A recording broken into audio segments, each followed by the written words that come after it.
guys, if you're wondering how to get to the live event, it's pretty easy. Usually at the end of season with big events, it's just gonna give you that one option. Or else if you scroll down, you should see something like so. Okay, this is for big events. Other than that, before they used to do Battle Royale, such as Team Rumble and stuff like that. Right now, this is what they're doing. So they open up the doors in 2 minutes, but the live event is in 40 minutes. So what does that mean? That means you guys should get in now. You don't want to get in or just before 5 minutes or just before 10 minutes, because then you might not even get in. Even 20 minutes before, you might not get in, although most people do. So try to get in as soon as you guys can. Then just let it be, because you don't get in early, which means you just have to wait. And then once that wait's done, then you're good to go. So the live event's also up here, so we can go into it.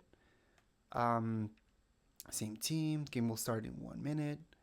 So that's one way. Again, if you click here, it's gonna tell you. And that's how live events are right now in Fortnite.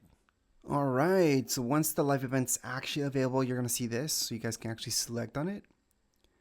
And we're gonna do different teams. That's fine. Fill. That's the way that you guys can get like everybody that's in your lobby in the live event. All right, so once the live event becomes available, you can actually click on it. You're gonna get ready. Depends on the type of live event. You can have a lot of people in your lobby, or maybe just the 4 of you. So it depends. Sometimes they let a lot of people. They just put them in different teams though.